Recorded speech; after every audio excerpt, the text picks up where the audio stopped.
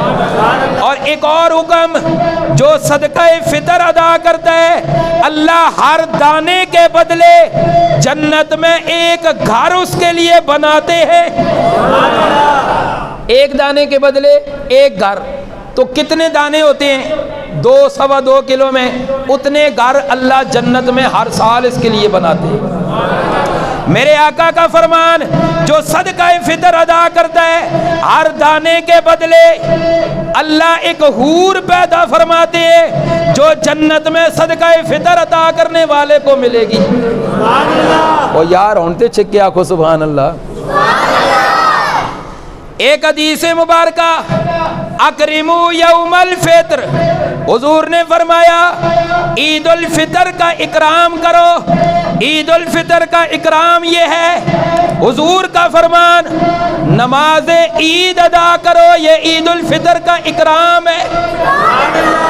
عید الفطر کا اکرام یہ ہے کہ نماز عید ادا کرو۔ یا اللہ جو نماز عید ادا کرتے ہیں انہیں کیا ملے گا، ان کے لیے کیا اجر ہے؟ حضور نے فرمایا من صلی العید، بھائی جس نے عید کی نماز پڑھی، امین من الوعید او عذاب الشدید، اللہ اس کو اپنے عذاب سے محفوظ رکھیں گے۔ اس لیے عید کی نماز کی بھی پابندی کی جائے، سال بعد آتی ہے۔ اور اسی طرح باقی جو احکامات ہیں جو آپ نے سنے کہ ناخن تراشنا، مسواک کرنا، مونچھیں تراشنا، اگر ذوق ہو تو میں مونچھوں کے بارے میں ایک حدیث بلکہ اس کا مفہوم ذکر کرتا ہوں، ذرا زور سے کہیں سبحان اللہ۔ مونچھیں تراشنا، علماء کرام نے فرمایا کیسے ان کو تراشا جائے؟ ویسے حضور علیہ الصلوۃ والسلام کی سنت بھی ہے اور صحابہ کرام کا عمل بھی ہے، اولیاء کرام کا عمل بھی ہے۔ مونچھوں کو بالکل مونڈا بھی جا سکتا ہے اور مونچھوں کو کٹوایا بھی جا سکتا ہے، تراشا بھی جا سکتا ہے، جس طرح بھی ہو مونچھوں کے لیے حکم یہ ہے، یہ جو شفتین ہیں، یہ جو ہونٹ ہیں، ان ہونٹوں سے جب کوئی چیز ہم کھاتے ہیں، جب ہم پانی پیتے ہیں، مونچھوں کے بال ان سے ٹچ نہ ہو، مونچھوں کے بال ان سے ٹچ نہ ہو۔ اگر یہ بال کھانے یا پینے والی چیز کے اندر داخل ہو گئے، ٹچ ہو گئے، وہ کھانا یا پینا حرام ہو جاتا ہے۔ یہ ہم کچھ نہیں سمجھتے، اس لیے مونچھیں رکھیں۔ یہ مطلب نہیں کہ مونچھوں کو بالکل منڈوا دو، رکھنا چاہو تو رکھو، منڈوانا چاہو تو منڈواؤ، لیکن رکھنا چاہو تو سنت کے مطابق۔ میرے آقا نے فرمایا اکرمو یوم الفطر واحذروا، حضور کا فرمان ہے من المعاصی والضرر، اور عید والے دن معصیت، گناہ اور نقصان دہ چیزوں سے بچ کے رہو۔ یہ عید والے دن بندہ ظاہر ہے کسی کے گھر مہمان جائے، کچھ کھاتا ہے پیتا ہے، حضور نے فرمایا کہ مونچھیں تراشو، ایسی مونچھیں تراشو کہ جو چیز کھاؤ گے، جو چیز پیو گے، یہ مونچھوں کے بال اس کے ساتھ ٹچ نہ ہو۔ حضور کی سنت یہ ہے۔ جس کو سمجھ آئی ہے زور سے کہے سبحان اللہ۔ آخر کے اندر ایک بات عرض کرنا چاہوں گا، یہ کتنی بڑی راتیں گزری رمضان المبارک کی، لیلۃ القدر کی راتیں، اور رمضان کی ہر رات ہی بابرکت تھی، لیلۃ القدر کی رات تو سب سے بابرکت، اور پھر رمضان کی آخری رات بڑی ہی بابرکت۔ اللہ فرماتے ہیں رمضان کی ہر رات بنو کلب کی بکریوں کے بالوں کے برابر میں بندوں کو معاف کرتا ہوں ہر رات۔ پھر جتنے بندے پورے رمضان میں معاف کیے جاتے ہیں لیلۃ القدر میں اتنے معاف کرتا ہوں، پھر جتنے یہ سب معاف کیے جاتے ہیں رمضان کی آخری رات ان سب کے مطابق اور معاف کرتا ہوں۔ تو پتہ چلا اللہ کتنے غفور الرحیم ہے، اللہ معاف کرتے ہیں ان بابرکت راتوں میں۔ لیکن کچھ لوگ ایسے ہیں، کچھ حضور نے فرمایا کچھ شقی، کچھ بدبخت ایسے ہیں جن کی مغفرت ان راتوں میں بھی نہیں ہوتی، جن کی مغفرت اس دن بھی نہیں ہوتی۔ یا اللہ وہ کون سے ہیں؟ فرمایا ایک والدین کا نافرمان۔ اللہ ہم سب کو اپنے والدین کو راضی کرنے کی توفیق عطا فرمائے، زور سے کہیں آمین۔ والدین کی ناراضگی میں کوئی عید ہے؟ والدین ناراض ہو تو عید ہوتی ہے؟ عید کسے کہتے ہیں؟ اللہ کی فرما برداری، اللہ کے حکموں کے مطابق اپنے دن اور ایام کو گزارنا، اسے عید کہتے ہیں۔ دوسرا بندہ کینہ ور، جس کے دل میں کسی کا بغض یا کینہ ہے، اللہ اس کو معاف نہیں کرتے۔ تیسرا بندہ بخیل، فرمایا جس کے دل میں بخل ہے اس کو اللہ معاف نہیں کرتے۔ جس کا دل صاف ہے، ارے حضور نے تو اس کے متعلق فرمایا میرے صحابہ ابھی ایک بندہ مسجد نبوی سے داخل ہوگا، دیکھتے رہو، جو داخل ہوگا وہ جنتی ہے۔ پوری حدیث مبارکہ میں اشارہ کرتا ہوں۔ وہ جب دیکھا تو ایک صحابی آئے، ایک صحابی ان کے پیچھے ہو گئے میں دیکھوں یہ کیا عمل کرتا ہے۔ المختصر کوئی عمل نہ ملا، حضور کے دربار میں آئے، یا رسول اللہ کوئی ایسی بات نہیں ملی۔ حضور نے فرمایا اس صحابی سے بتلا انہیں کیا عمل کرتا ہے۔ یا رسول اللہ کچھ نہیں، بس نماز پڑھتا ہوں، قرآن کی تلاوت کرتا ہوں، یہ کرتا ہوں وہ کرتا ہوں، کوئی عام معمول جس طرح ہوتا ہے۔ بس میرے دل میں ایک بات ہے کہ میرے دل میں بخل کسی کا نہیں۔ حضور نے فرمایا میرے صحابی تیرے جنتی ہونے کا یہی سب سے بڑا عمل ہے۔ ایک حدیث مبارکہ کے اندر آتا ہے، میرے آقا علیہ الصلوۃ والسلام نے فرمایا، حضرت انس بن مالک رضی اللہ تعالیٰ عنہ سے روایت ہے، البخیل عدو للہ، بخیل اللہ کا دشمن ہے۔ اور آگے فرمایا وَإِن كَانَ زَاهِدًا، اگرچہ وہ سب سے بڑا متقی کیوں نہ ہو۔ تقوی کام تب آئے گا دل صاف ہو، دل کے اندر بخل ہو تو اللہ فرماتے ہیں یہ میرا دشمن ہے۔ حدیث پاک مختصر انداز میں ذکر کر کے پھر عید کی نماز پڑھتے ہیں۔ ایک دفعہ میرے آقا طواف فرما رہے تھے، دیکھا کہ غلاف کعبہ کو ایک شخص پکڑ کے دعا کر رہا ہے، زار و کتار رو رہا ہے۔ توجہ ہے، ذرا زور سے کہیں سبحان اللہ۔ غلاف کعبہ کو پکڑ کے زار و کتار رو رہا ہے اور یہ دعا کر رہے اللہ مجھے معاف کر دے، اللہ مجھے معاف کر دے۔ میرے آقا قریب سے گزرے، میرے آقا نے اسے پکڑا، میرے آقا نے اسے پکڑا اور پکڑ کے فرمایا اے اللہ کے بندے تو کیوں اتنا روتا ہے، تو نے کون سا گناہ کیا؟ وہ کہنے لگا اللہ کے محبوب میرا بہت بڑا گناہ ہے۔ میرے آقا نے فرمایا کون سا گناہ؟ دیکھیں غلاف کعبہ کو پکڑ کے دعا مانگ رہا ہے اور امام الانبیاء قریب کھڑے ہیں اور امام الانبیاء پکڑ کے پوچھ رہے ہیں کہ تو کس جرم میں ہے، کیوں معافی مانگتا ہے؟ کہنے لگا اللہ کے محبوب میں مالدار ضرور ہوں لیکن بخیل ہوں، میرے دل میں بخل ہے۔ میرے آقا نے اس کو چھوڑا اور فرمایا پیچھے ہٹ، کہیں تیری وجہ سے اللہ مجھے بھی آگ نہ لگا دے۔ بخل کتنا بڑا جرم ہے، اس لیے دل سے بخل کو نکال کر میں ایک سمجھانے کے طور پہ عرض کرنا چاہوں گا، کسی پہ کوئی تبرہ نہیں، کسی پہ طعن و تشنیع نہیں، اپنے دل کو بخل نکال کر، دل سے کینہ نکال کر، ہر چیز کو نکال کر آج کے دن دل کو صاف کرو۔ خدا کی قسم دل صاف کر کے اپنے ہر مسلمان بھائی کو عید ملیں گے۔ ہم دل صاف کریں گے، اللہ ہمارا نامہ اعمال صاف کر دے۔ اس پہ عمل کریں گے نا انشاءاللہ۔ اب عید کی نیت